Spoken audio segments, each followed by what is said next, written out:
Hello, welcome to InsideEHS, which is our Ulster High School podcast. I am one of your hosts, Isla Powell. And I'm another one, Scarlett and Barry. And we are here today with our two guests, who are very privileged, as this is our first episode of the podcast, Darcy Robson and Ellie Moffat, Deputy Head Girl and Deputy Head Boy. So thank you for coming.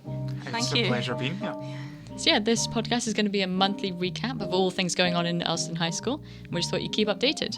Okay, so a bit about the media committee. Because we're running this podcast, it's quite important for us to get this right, but also tell you guys what we do on a weekly basis. So we meet every Friday, and we're currently running the school social media, so we're keeping that all up to date and making sure teachers are aware of what they can post, and they send us all the information, and we can put that out there.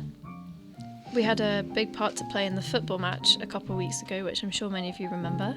That was lots of fun and very, very successful, which we are thrilled about. We also we did the values in the video projects, which again you might remember on the school's Instagram if you have it. We did all of those videos and yeah. Perfect. And now we have a YouTube, so you're welcome to watch all those long form videos over there. So, how is being deputy head team people? I would say it's a very positive experience, and although there is a lot going on, but there's a lot of benefits that you can gain for it, and a lot of skills that are tested during head team discussions and ideas that you want to put forward. So my opinion of it is that it's genuinely a good thing. Although it is stressful, the benefits are worth it. Perfect. You guys got a head team conference coming up soon, is that right? Yeah, so as of recording, it's actually tomorrow, and what it allows us to do, so it's organised by people at Scottish Borders Council. We've got all 9 schools across the borders. Their head teams, or the equivalent of their head teams. I think some schools have got prefects and head of years, I don't know how they work, but that's the type of thing we can find out tomorrow from them. It just gives us an opportunity to meet with them before we can work with them across the year. Yeah. So it's about connecting within schools and seeing what ideas they have as well, so we can, communicate between the borders and promote the head teams and the prefects as well. So I've been told that you have a blog coming up. What can you tell us about that? How's it going along? Yeah, so this is an upcoming project. So as most folk who are listening to this will be aware of, Mr. Johnson recently got our website completely reimagined, and he's given a few pupils the ability to edit that. So as deputy head boy, I've kind of taken it upon myself to organise the head team page on the blog, which is now up and running. So that's on the website, the head team page. It mirrors what the SLT page looks like, and then beyond that, in the future there's going to be blog posts which will allow you to learn a little bit more about us as head team members, about what we've been up to, about things we've got up and coming, and everything like that. It gives us an opportunity to communicate with parents, pupils, teachers, and everything. So yeah. Perfect. So the blog is also a way for us to communicate throughout the school and to pupils, to parents and to staff and guardians about the things that we're doing, because a lot of the questions we get asked as a head team is what are we actually doing, and we put that out there to communicate that to you guys and to show what we're doing behind the scenes, because we may not be up there doing assemblies every other week and not what. So we're just doing it that so you can go into the website and see what's going on within your school and join in and be part of it. Okay, so any events so far that you would like to talk about? Our 2 biggest events so far have been the Celebration of Success evenings. We had the BGE one before the summer and the senior one after the summer, and that was kind of our first big event as a head team where we got to present to the parents and celebrate the successes that go on within our school. We compared that evening with, and sort of helped to run it alongside Mrs. Wright and a few of the other staff members, and overall it was very successful. Yes, so the BDE one before the summer was for the younger students, so the junior students from S1 to S3, and that was a really good event to just kind of start getting things going within the head team. Kind of introduce yourselves a little bit as well. And it was also our first opportunity to show, what we can kind of do and present well and speak well to parents and pupils. And the senior one recently was a massive event where we got to celebrate giving our Dux Awards and our Proximate Awards, which was a fantastic evening for everyone. And it also, we made sure to celebrate those who weren't, academic achievements, because that doesn't define who you are or your life. So we made it sure that we, celebrated academic very much, but also other people who have excelled in areas of their life. Yeah, I think that's really important. I thought your speeches that night were really nice. You were celebrating everyone for taking part in school, no matter who you were or what you achieved in your grades. Yeah, that was something very important we wanted to make sure we got across, because that's often forgotten about when celebrating achievements and successes. You also share some of the leadership opportunities, like working with the pupil parliament and the first years and student teachers. What else can you kind of tell us about that? Because I think that's another thing that's sort of overlooked. You guys are very interlinked with a lot of the school committees and big things like the pupil parliament.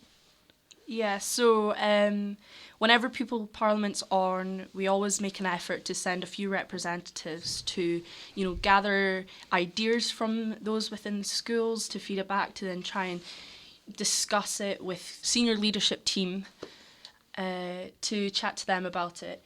And it's about finding ideas from those people who may not come up and write it in a letter or come up to us personally and speak to us. It's about getting it from a view where they feel comfortable expressing their ideas and opinions that we can then try and help and achieve for them. Is that the best way for students to get in contact with you? I would say so, yeah. Unless you come and find us or emails or anything that way. But if you come to Pupil Parliament, 9 times out of 10, there will always be someone there that you can come and speak to share your ideas. So our media committee, obviously, as we've said, we meet every Friday, but the head team do the exact same thing. So what do you do on those meetings? Like, do you talk with teachers? What sort of things do you do?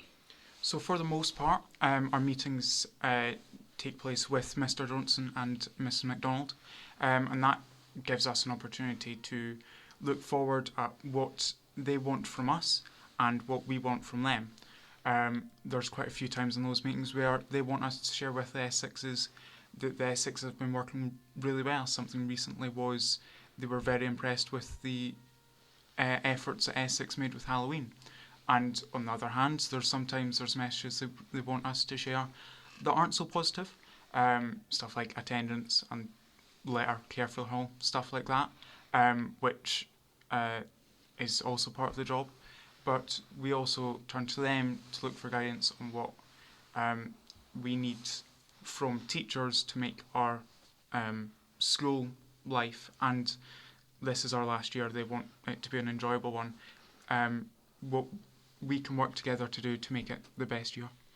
Perfect. Thank you. Would you guys recommend being head team for younger pupils? Is that something? I would say yes. For those who are wanting to give back to the school and to make a positive and lasting impact on this place, and to also, as everyone says, it'll be great for your CVs, it'll be great for uni, but it's also great for your own personal growth and development within your own skills and qualities that you have. You can develop new ones and build on it, and also it's a lot of fun and you get a lot of opportunities to express yourself and enjoy your last year at high school before it gets a bit too serious. That was very well done. Thank you very much. Thank you. Thank you. One thing that we could talk about was our Remembrance Assembly. Yeah, so of course this month being November, of course, so of course it's Remembrance. And that's a really important time of year, especially for Elston High School, who the S6s, especially the advanced higher S6s for history. Oh yeah, that was you were doing that. Yeah, they present an assembly in front of all the different year groups, like making sure younger students are aware of the importance of Remembrance Day and what really goes on there. I also think it's important to sort of have recognition in a school. Yeah, I definitely. feel like that's quite good. But yeah, that was really good. So you guys prepared a presentation and did your whole speeches and seminars, and people wrote out poems and all sorts. But yeah, it was fabulous. Yeah, so we've got that to cut to now.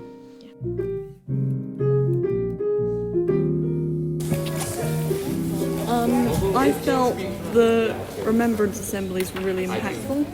I felt that they went really well. Everybody sat and listened respectfully, particularly the S561. I thought bagpiping and the 2-minute silence was really simplified remembrance and what it stands for, and how it's a good day to take a moment to reflect on what has happened in the past and how we can make it better in the future. This is a remembrance poem by Jenny Barton called Never to be Forgotten. Loyal, strong and brave too, soldiers who fought for me and you. Some were boys, scared and alone. Those were the days when they couldn't phone home. They were so strong yet frightened, it's true, fighting for us so we can live like we do. Thank you, lads and lasses too. Our country survived because of you. Okay, so there was also the craft fair a few weeks ago. That was really cool. A lot of people in the NPA for, I think it's Business and Enterprise, I think, forgive me if I'm wrong, where they had all of their like small business ideas, and they had all of kind of like their products and stuff that they wanted to sell and show people. That seemed really cool. And also the Nat 5 higher and advanced higher art from last year was also displayed in the hall. I think that was part of the same night. Yeah, and it was a beautiful opportunity for like students to get to show off their work, which is something that students not always get to do, especially in the expressive art area. Mm-hmm. It can be quite hard to show your parents, your carers, what you've been doing in school, and this is a great opportunity to make people aware of your passions and interests. It also shows the amount of talent that Elston High School has, because as cheesy as it sounds, like it genuinely is incredible. Like it's definitely mental. So yeah, that was an awesome opportunity that we got. Hello, welcome back, and we are here sitting in the corner of the assembly hall, but in front of us we can only really see the back of a telly. But beyond that, we have got the incredible work that our pupils have on show here at the craft fair. I'm joined by Aaron Shand. Now, Aaron, you are here on behalf of the dance committee. Can you talk a bit about what they're doing tonight? So tonight the dance committee are selling some products that we made in the school to raise money for this year's Christmas dance, because we're struggling a little bit for funds, so we thought we would make some little Christmas ornaments to sell to raise money for the Christmas dance. We're also hosting an auction for 2 signed Scotland football shirts.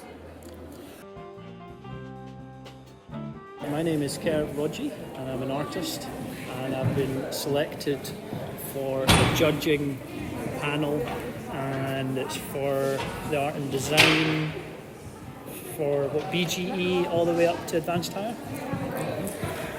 Why would you say events like these are important to show pupils' work?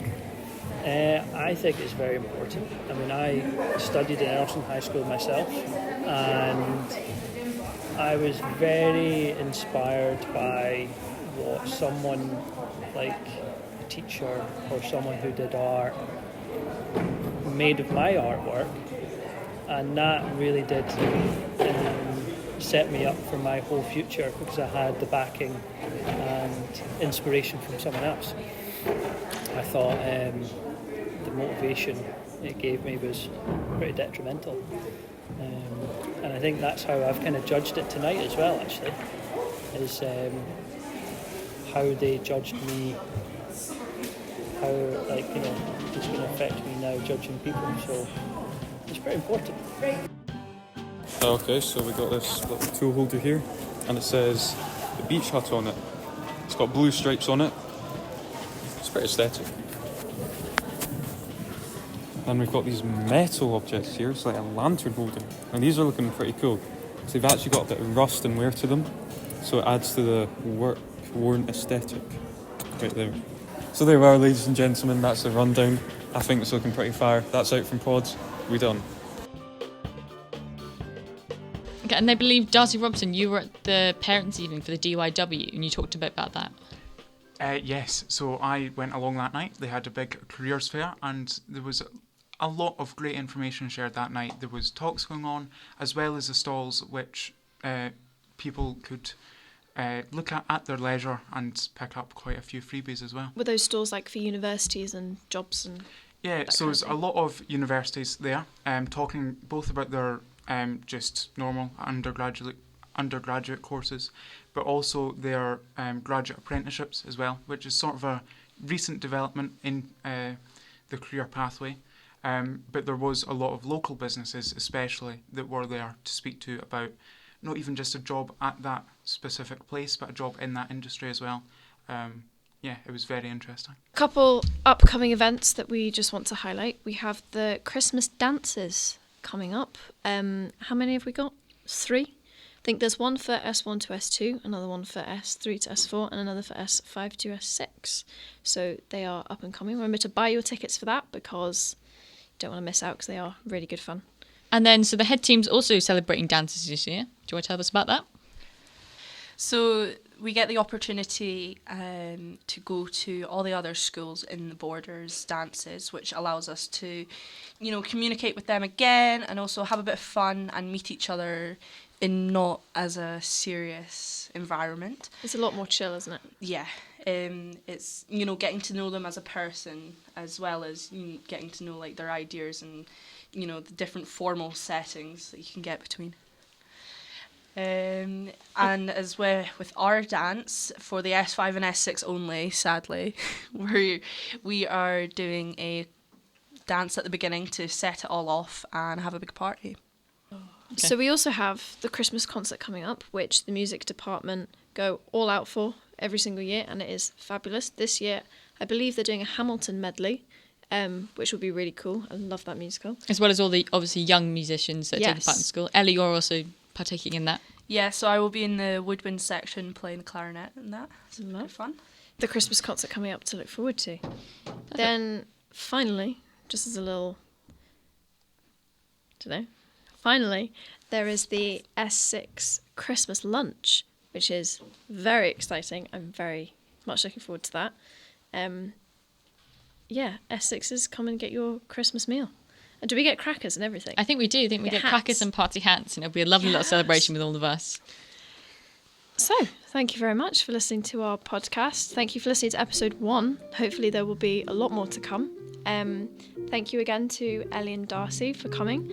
And yeah, we will see you soon. Thank you, Scarlett. Yeah, and you can find the next episode over on our Spotify or on our YouTube. Thank you. Bye, guys. Bye. Bye. Bye.